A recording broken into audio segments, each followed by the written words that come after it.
Assalamualaikum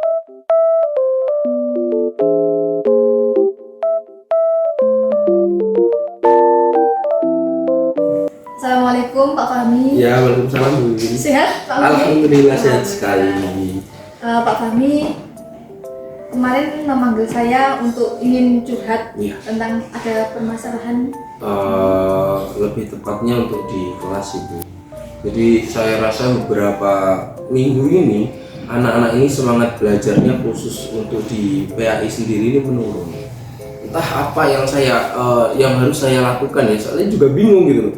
Anak-anak setiap saya menerangkan, saya melihat isi LKS-nya juga isinya hanya tentang sejarah-sejarah, hanya tentang materinya tentang akhlak saja. Jadi kayak kurang ya, kalau akhlak kan seperti itulah.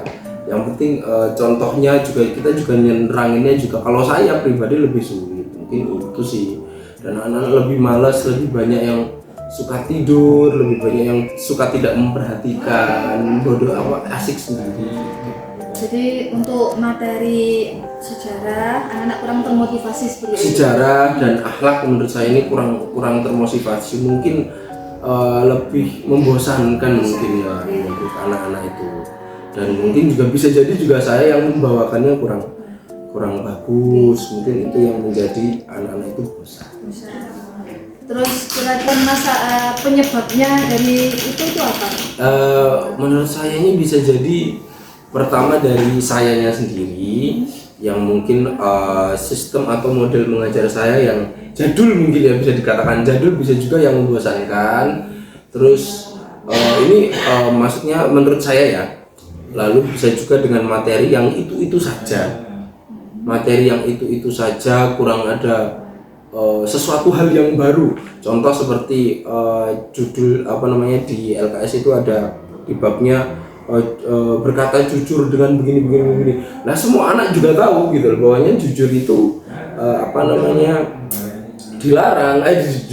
Jujur itu harus dipraktekkan gitu loh. Tidak boleh berbohong. Mungkin anak-anak pelajaran ini aku ya sudah tahu, dari dulu juga ada, kok dibahas lagi sekarang mungkin gitu. Jadi materi PAI kan mulai dasar Iya. SD, SMP, SMA kan sama saja.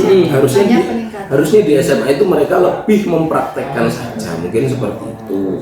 Lalu yang dibutuhkan anak-anak ini menurut saya hal-hal yang baru di bidang PAI, begitu sih menurut saya. Kalau saya bisa ngambil kesimpulan, jadi materi-materi yang teoritis Ya. itu kurang pengembangan dan kurang bisa termotivasi untuk bisa. Lalu yang dilakukan oleh Pak Fahmi untuk motivasi ini? Akhirnya setelah saya pikir-pikir, terus karena sekarang kita juga lagi di kurikulum merdeka gitu, akhirnya saya sedikit bukan saya robah, akhirnya saya tambahin materi, yang mana materi ini di luar dari buku paket atau LKS itu sendiri. Jadi seperti mungkin ada di dalam LKS yang sekarang saya pegang ini kurang ada fikihnya, akhirnya saya tambahin fikih. Saya kasih materi-materi bab sholat, terus syarat-syarat sholat, rukunnya sholat, terus bacaan sholat ini apa saja. Setelah itu saya kasih materi secara teorinya. Setelah itu mereka mencoba menghafalkan. Kalau jenengan tahu anak-anak kita itu untuk sholat itu banyak sekali yang tidak bisa. Nah, ini yang mendapat saya pelajaran baru. Berarti anak ini harus digembleng dengan hafalan, mungkin kan seperti itu. Akhirnya anak-anak saya gembleng dengan hafalan juga, praktek juga, saya berikan contoh sambil bercanda-bercanda. Alhamdulillah anak-anak fun dan bawaannya seru. Lalu kemudian setelah saya rasa sudah siap, akhirnya anak-anak saya ambil nilai dengan cara praktek sholat subuh waktu itu. Gitu. Luar biasa. Dan akhirnya anak-anak juga, ternyata mereka itu dengan pelajaran fikih ini, mereka ternyata sholat itu seperti ini loh. Ternyata yang ketika saya sholat ini harus begini loh. Ketika ini begini loh. Ternyata seperti itu. Jadi bukan hanya teori saja, tapi sudah ke aplikatif. Iya. Berarti ada pengembangan di metodenya. Ada pengembangan di metodenya. Alhamdulillah. Tapi ya karena menurut saya, karena kalau anak-anak juga nggak semangat belajarnya, saya sebagai guru kalau ngajar juga males kan gitu. Akhirnya ya mau nggak mau kita yang harus variatif, harus inovatif, kreatif ke anak-anak. Mungkin ini masih tetap seginya masih tetap pembelajaran, tapi menurut saya ini sangat berdampak sekali ke anak-anak. Apalagi hal-hal yang setiap hari dia bertemu dengan kegiatan tersebut kayak sholat, habis itu tata cara wudhu, tata cara dan lain-lain mungkin seperti itu. Itu kan setiap hari mereka temui, kalau mereka tidak tahu ilmunya ya, iya, bagaimana kan gitu. Esensial daripada ibadah. Ya betul. Ada lagi kegiatan kreatif di kelas mungkin yang Pak Fahmi Oh, lakukan kegiatan kreatif mungkin untuk kalau di memotivasi kelas, anak semangat. kalau gini sih, kalau saya kan umpama kalau saya menerapkan akhlaknya, kalau di sekolah di kelas itu saya menekankan, tapi tidak tidak terlalu saya ambil dari begini-begini, tidak.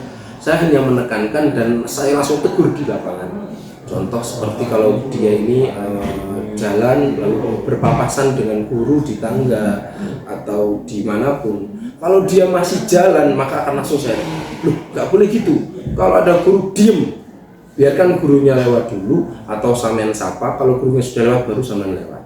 Kalau papasan di jalan di tangga yang sering, kalau sampean papasan di guru berhenti, biarkan gurunya lewat dulu baru sampean turun.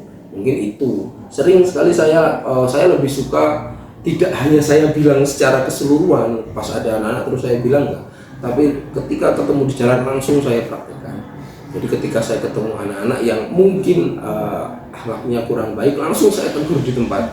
Setelah itu saya melihat orang guru lain yang mungkin berpapasan dengan anak tersebut, langsung saya panggil, langsung saya tegur. Gitu kalau saya.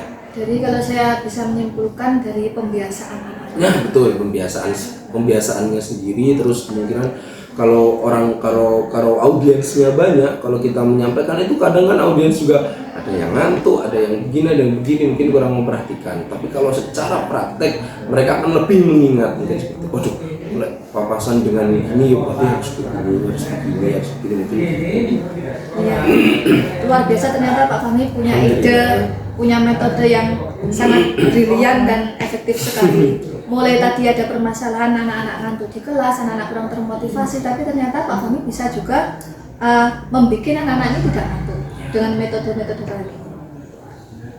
Kira-kira dari manfaat dari kita diskusi ini apa ada Pak Fahmi? Ada manfaatnya? Yang menurut saya yang paling penting di sini adalah kita sharing kan. Kita ini sharing, kita ngobrol, kita membagi ilmu. Mungkin cara saya seperti ini bisa diterapkan oleh Bu Wiwin nanti. Mungkin ada cara dari Bu Wiwin yang bisa saya terapkan juga. Karena seperti kalau kita menghadapi anak-anak ini memiliki sifat ini yang berbeda-beda. Semuanya satu kelas yang mungkin sama memiliki sifat. Dan pastinya kita juga harus variatif untuk membawakan materi biar anak-anak ini tidak bosan, nggak monoton ini mungkin itu. Makanya pentingnya sharing dengan guru-guru yang lain itu menurut saya kita ingin mendapatkan cara mengajar yang baru. Gimana kalau caranya begini A, gimana kalau caranya B, gimana kalau caranya C, gimana caranya D. Kita nggak cuma itu tok yang harus kita pelajari. Jadi itu sih lebih fun, lebih variatif juga. Kalau ibaratnya anak-anak ini kan berpotensi masing-masing, ada yang suka nari, ada yang suka nulis, ada yang suka gambar. Hanya kita sebagai fasilitas anak ke depannya. Terima kasih banyak Pak Fahmi. Terima kasih juga sudah mau mendengarkan cerita saya ini. Sama-sama, sangat bermanfaat untuk saya. Oke, kami akhiri. Assalamualaikum warahmatullahi wabarakatuh. Waalaikumsalam warahmatullahi wabarakatuh.